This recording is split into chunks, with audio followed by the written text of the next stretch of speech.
The sun rose over the city of Lagos, casting a golden glow on the hospital walls as the complex threads of the Dantata and Adimole legacies finally began to entwine in joy rather than blood. Dr. Lanre watched his sister and future brother-in-law drive off before heading back to his duties. A quick call to Zubi Dantata confirmed that they finally overcoming his insomnia, a relief to Lanre as both a friend and a doctor. Later that morning, Carol called Teniola Adimole to discuss the wedding dress. Though her measurements had already been sent to the designer, Teniola agreed to visit the Dantata residence. Zain Dantata, ever protective, insisted on accompanying her. But first, he made a detour to the hospital. "I want you to have a pregnancy test," Zain said firmly as they arrived. Teniola smiled, remembering her first pregnancy years ago. Back then, she had met Lanre, not knowing he was her twin, and had been terrified of a positive result, alone and homeless. Now, she was the future madam of the Dantata family, walking with her head held high. When the results were ready, Zain collected them himself. Teniola strained her neck to see his poker face. "It's positive. I am going to be a father again," Zain announced. Alone in the office, Zain placed his hand on Teniola's flat belly, feeling the warmth of the tiny pea growing inside. As a tear of joy fell from Teniola's eye, Zain wiped it away. "I'm with you this time. I promise to be with you as often as I can." Stepping out, they ran into Lanre. Teniola couldn't contain her excitement. "Guess what, Lanre? I am pregnant!" Lanre beamed, noting the beautiful contrast between this joy and the fear of her first pregnancy. He shared more good news, and Chioma was responding well and was expected to wake in a few days. As they drove toward the Dantata residence, Teniola rested her head on Zain's torso while he caressed her hair. He explained that the wedding would indeed be a quiet, low-key affair to honor the mourning of their driver, Chidi. "I wanted the world to know you are my wife," Zain whispered. "But we must honor those who fell in your place." Meanwhile, across the city, the silence was deafening for Molly Ademola. She sat in her living room, pacing like a caged animal. Why hadn't the news of Teniola's death reached the headlines yet? She had paid for a bloodbath, but all she heard was a haunting, restless silence. Molly Ademola checked her phone for the 100th time. If Emeka had done his job, the news should have been everywhere. She had already prepared her morning face, ready to sob pretentiously for the cameras. She had even transferred his money after seeing photos of the car in the ditch. Why was his phone now switched off? Upstairs, Tiwa Ademola remained barricaded in her room. Her world was crumbling. Her mother had orchestrated her marriage to Segun Balogun, Teniola's ex-husband, and had now murdered Teniola just as she had murdered her mother years ago. Tiwa Ademola felt the weight of karma. She believed her 4 years of childless marriage and recent divorce were the direct result of her mother's wickedness. At lunch hour, Zubi Dantata drove to Rita's workplace, hoping for one last chance to apologize.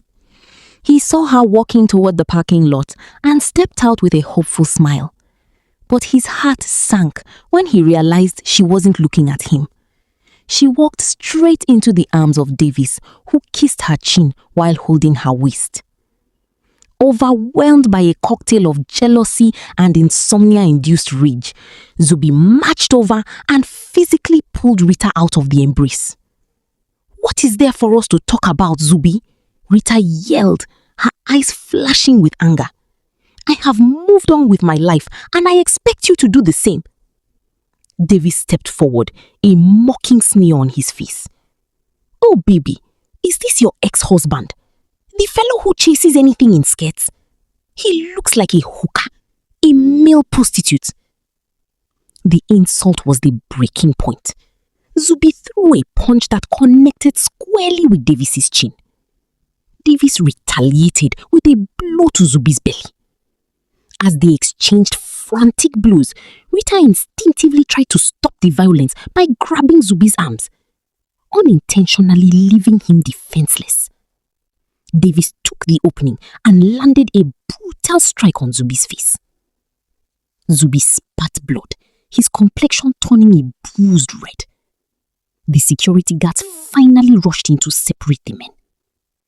"You held me so your boyfriend could beat me up?" Zubi asked, his voice thick with betrayal. It was a waste of time trying to fix things. He turned and stumbled into his car, driving away without looking back. Rita stood frozen, tears streaming down her face. When Davis tried to lead her to his car, she snatched her hand away. "Why did you hit him, Davis? Why did you?" she screamed. In that moment, Davis saw the truth. Rita didn't want his protection. Her heart still belonged to the man she had just watched bleed. He had expected her to be grateful for his protection, but instead, she was furious that he had struck Zubi Dantata. "You provoked him. You called him a hooker," Rita declared.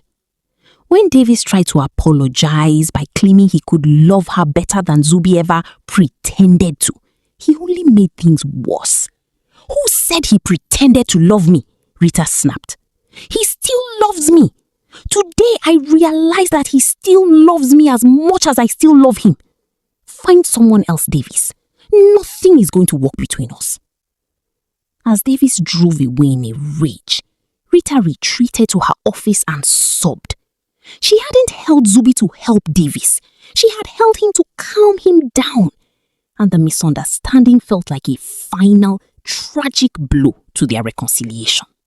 Meanwhile, Zubi was spiraling into bitterness. His chin throbbed and his mouth was filled with the metallic taste of blood. To him, Rita's actions were clear. She had chosen her new boyfriend over him. He was paying for his sins, and he thinks he had completed the payment, he thought grimly. With his heart finally sealed against hope, he headed toward the hospital to treat his injuries and perhaps find the strength to move on, as she had advised. While the younger generation wrestled with heartbreak, a different kind of energy filled the Dantata residents. Carol was overjoyed to see Teniola Ademole, showering her with the affection of the daughter she never had. Zane Dantata sat nearby, watching with a dry chuckle as his mother nearly ignored him in favor of Teniola. "Teniola is going to make me happy by giving me a granddaughter that I have longed for," Carol stated, turning to Teniola. Teniola smiled and took the older woman's hand, placing it gently on her stomach. "Yes, mother, I am going to give you a granddaughter soon. She will feel the warmth of your hand." Carol's eyes widened as she felt the unspoken confirmation. "Are you pregnant with my granddaughter already?" she asked, her voice hushed with excitement. Zane Dantata maintained a playful, indifferent facade, eyes glued to his phone, while Teniola Ademole dropped the bombshell. "Yes, Mom, I just confirmed that I am pregnant today, and I know it's going to be a girl," Teniola announced with absolute confidence. Carol was breathless with joy. She treated Teniola like a celebrity, insisting she avoid all stress and let the servant handle every chore. The timing felt divine to her. The granddaughter was planted just in time for the wedding weekend. As they finalized the low-key wedding plans, a trip to the bureau followed by a mini reception, Teniola shared the story of her long-lost twin brother, Dr. Lanre.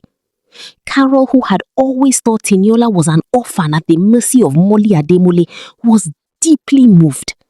"I am glad destiny brought you together," Carol said, before asking about Zubi.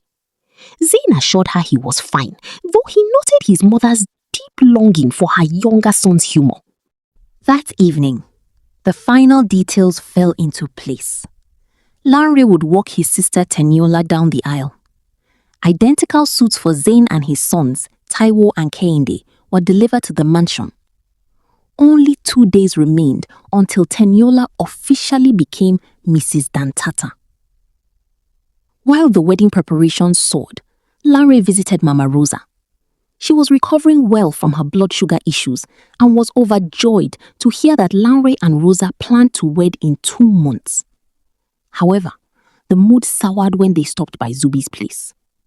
Seeing his friend's battered face, Lanre listened in disbelief as Zubi described the fight and how Rita had seemingly sided with her new boyfriend. How can Rita get entangled with another guy so soon? Lanre wondered aloud as they drove home.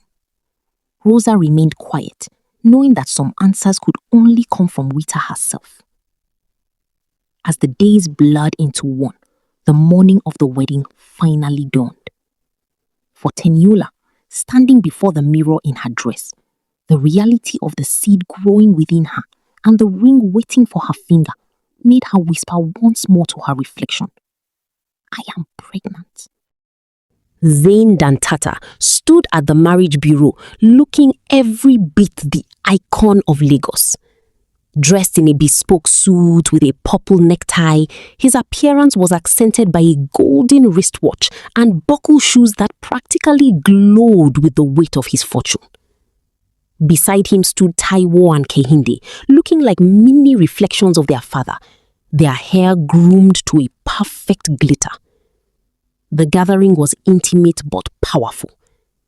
Alhaji Danjuma Dantata and Carol were present, along with Zubi Dantata, who arrived with his daughter, Gift. In the bridal suite, Dr. Lanre looked at his twin sister with eyes full of a sobered reflection.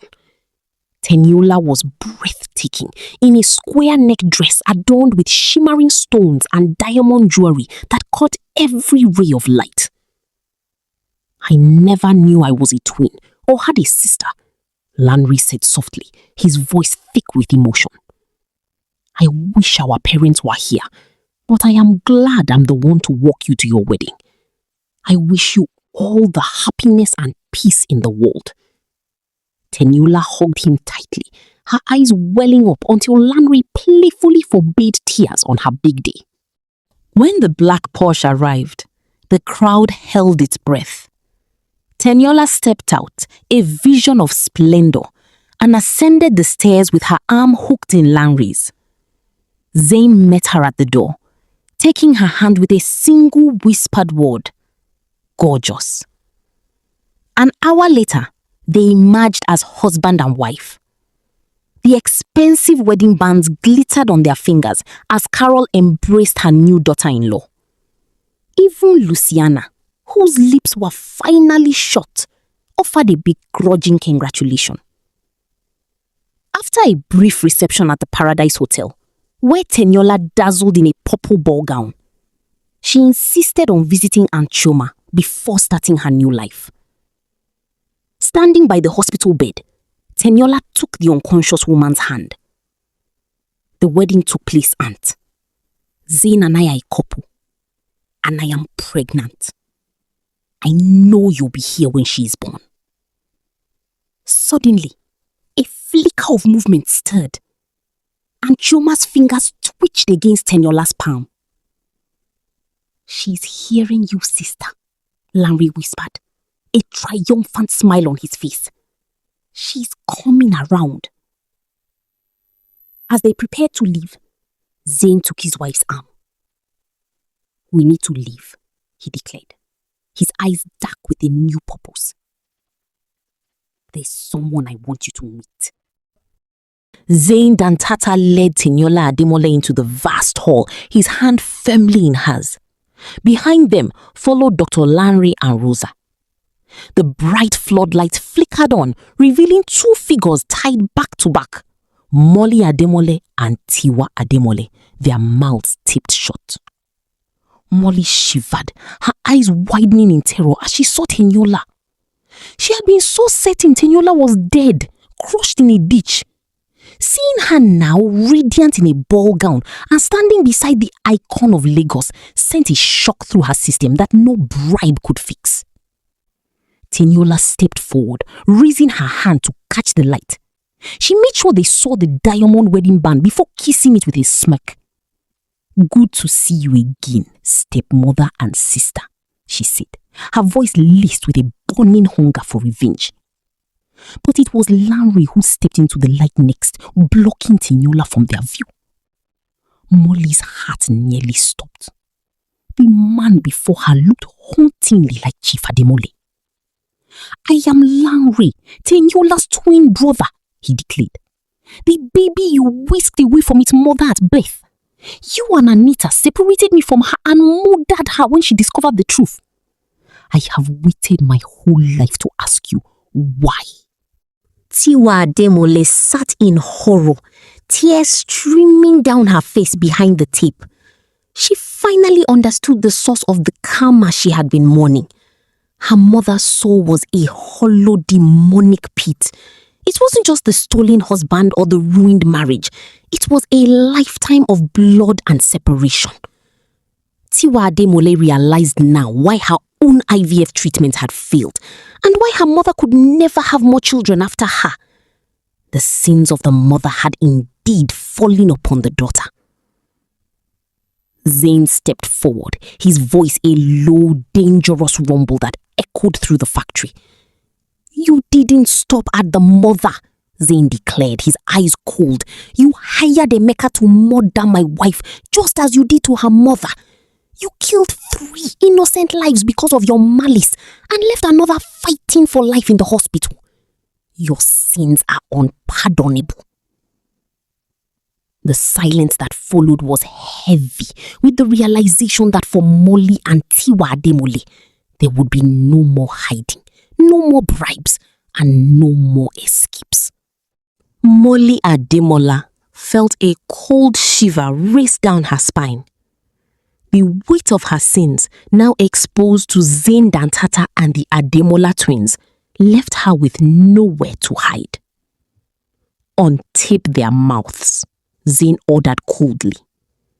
As the tape was ripped away, he pulled Teniola Ademola into a magnificent seat, while Dr. Lanre did the same for Rosa. "Why did you murder my mother?" Lanre demanded, his voice trembling with years of suppressed grief. Molly immediately tried to shift the blame to the late Anita, claiming she was merely aware of the plot. "You supported her because she was eradicating your rival," Lanre bellowed. "Did Anita also tell you to drug Teniola and hire a hooker? Did she tell you to hire Emeka to crush her? You have murdered generations. You don't deserve to live." In a last-ditch effort to save herself, Molly turned to Zane. "Teniola is a pretentious woman. She is not pure. She has been sleeping with her ex-husband, Segun Balogun." The whole fell silent until Zane let out a dark, mocking chuckle. He leaned down and kissed Teniola deeply in front of everyone. "I must thank you, Molly," Zane said, a wicked glint in his eyes. "If you hadn't drugged her, how would I have met her? I was the one who took her purity that night. Those 2 kids are my sons, and Teniola is my wife." Tiwa Ademola finally broke. "Shut up, Mom! Just shut your mouth!" she yelled through her tears. "Haven't you done enough harm?" Zane stood up, signaling the end of the confrontation. He didn't want them dead. That would be too easy. "Make them experience a fate worse than death," he commanded his bodyguards. As Molly began to wail and beg Teniola for mercy, the couple walked out into the night, followed by Lanre and Rosa. "You need a night-long cuddling," Lanre joked as they reached the cars. Rosa winked at her friend, and a shyly smiling Teniola slipped into the car with her husband. Across the city, Rita stared at the viral photos of the wedding, her heart heavy with longing. She had finally unblocked Zubi Dantata and removed his name from her blacklist, but the silence from his end was deafening. She had stopped seeing Davis, and her mother had finally encouraged her to follow her heart. But as she stared at her phone, she wondered if she had pushed Zubi too far this time. Segun Balogun stared at the viral wedding photos of Zain Dantata and Teniola Ademole, his mind racing. The resemblance between the two boys, Taiwo and Kehinde and Zain, was undeniable. They were clearly his sons. He finally understood why Teniola had refused to return to him. She wasn't just moving on, she was reclaiming a life with the most powerful man in the city. My beautiful viewers, from the bottom of my heart, I want to say thank you for watching this story. Every view, every comment, every share means the world to me. This story was made with so much love and dedication just for you. Please subscribe to this channel so you will never miss a single episode. Click the bell notification and stay connected with us. Share this video with someone who loves a good story. Meanwhile, Zubi Dantata had spent months trying to bury his feelings for Rita. He had resolved to focus on his life and his daughter, Gift, choosing to love Rita from a distance rather than cling to a broken hope. He wished her happiness, even if it wasn't with him. 3 months later, the paths of the estranged lovers crossed at a fancy restaurant. Zubi was treating Gift to dinner when Rita walked in with her family to celebrate Alfred's birthday. The moment Rita perceived Zubi's scent, her heart skipped. She watched him from across the room, acting like a devoted father to the little girl by his side. Tears welled in her eyes, a sight noticed by Alfred's girlfriend, Jane. If I were you, I would put my ego aside and pursue the man I love, Jane advised softly. Go to him. Zubi felt her gaze and locked eyes with her for a brief, heavy moment before looking away. To him, they were strangers now. He paid the bill and quickly ushered Gift toward the exit, wanting to avoid the pain of a confrontation. Rita didn't let him escape. She caught up to him at his car. "Hello, Zubi," she said, using his name with a familiar warmth. "How have you been, Rita?" he replied coolly, his hand on the car door. When Rita asked about the girl, Zubi introduced Gift as his daughter. Rita immediately crouched down to Gift's level, her smile radiant. "Will you be my friend?" "Call me Aunt Rita," she said, looking back at Zubi. "Your dad has my number." "Give her time to call you when your boyfriend is not there," Zubi interrupted bitterly. Rita insisted she could be called any time, but Zubi simply bid her goodnight and drove off. As he drove away, Zubi felt a surge of excitement despite himself. He was tired of his bachelorhood. Zain was constantly with Teniola and the kids, and Dr. Lanre was now fully devoted to Rosa. He was the only one left alone, having rushed into marriage once only to find himself longing for it again now that he truly understood love. Rita, back at the restaurant, felt a weight lift from her shoulders.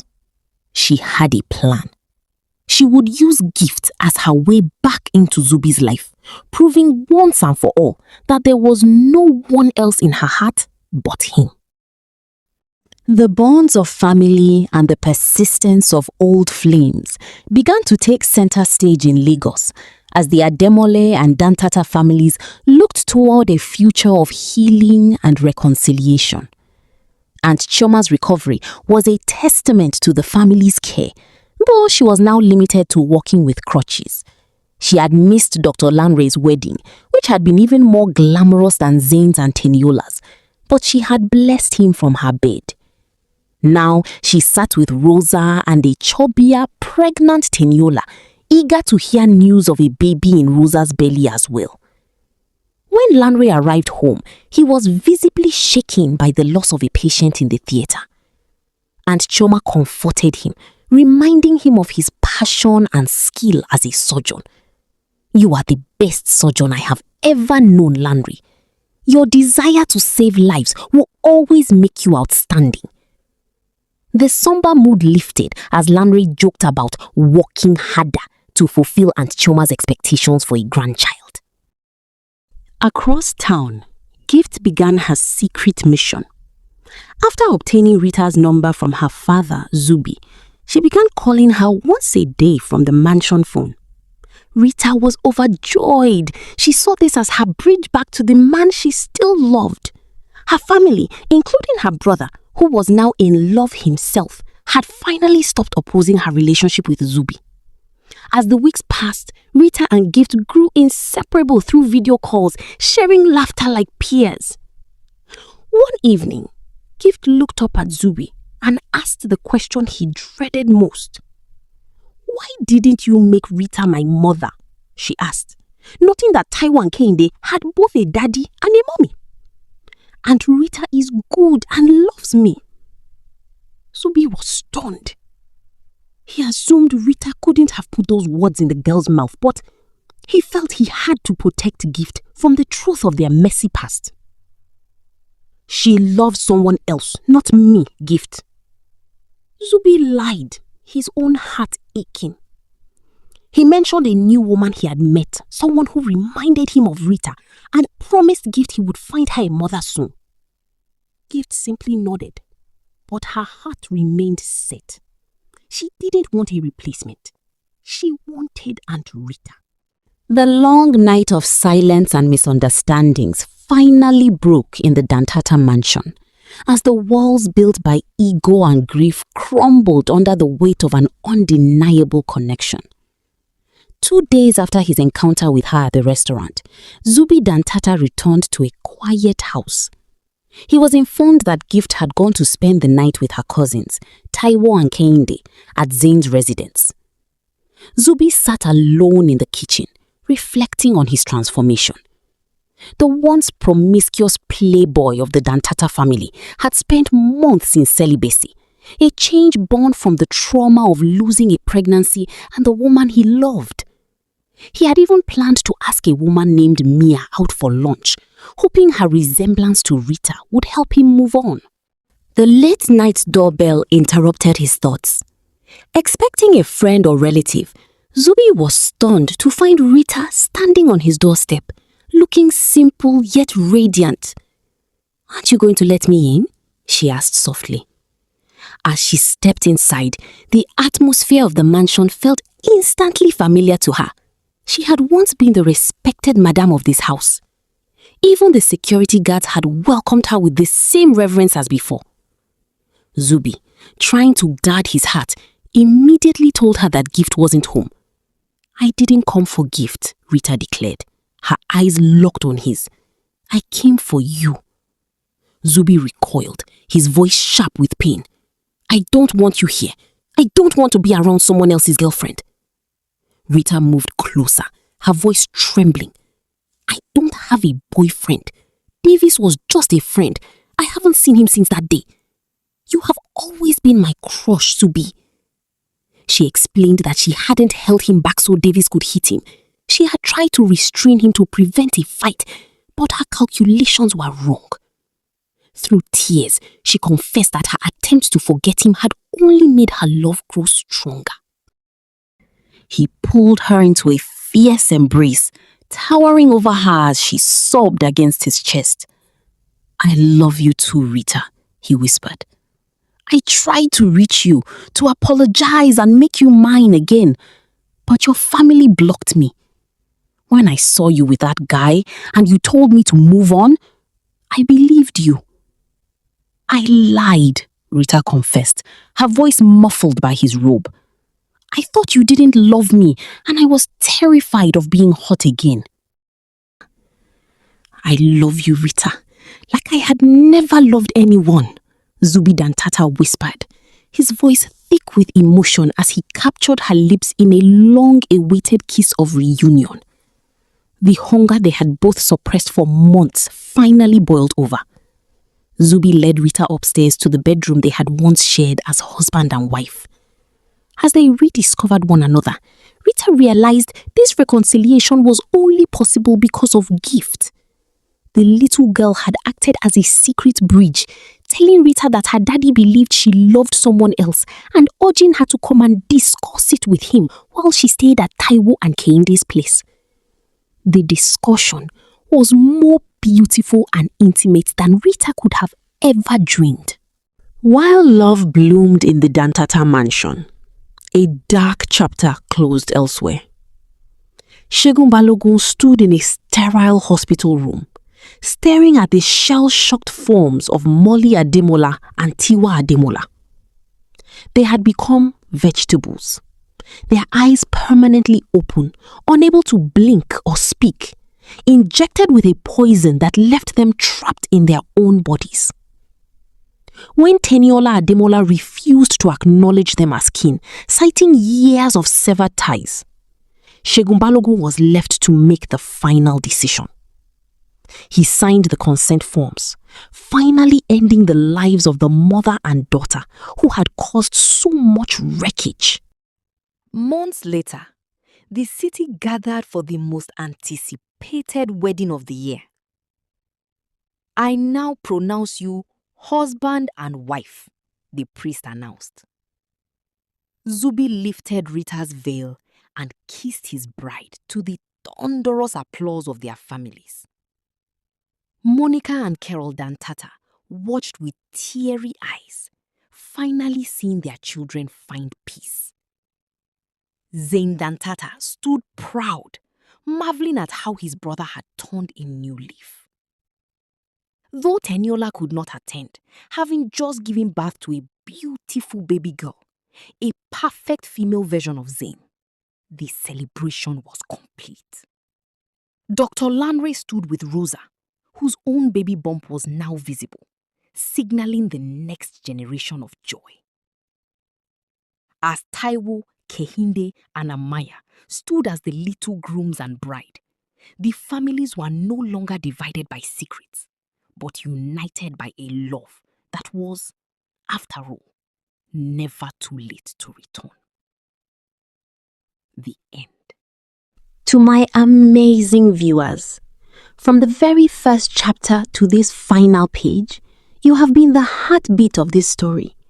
Every view, every comment, every moment you spent following Teniola through her pain, cheering for Zain in his silence, hurting with Rita in her loneliness, and smiling through Lanre's discovery. You made this journey worth telling. You didn't just read a story, you lived it.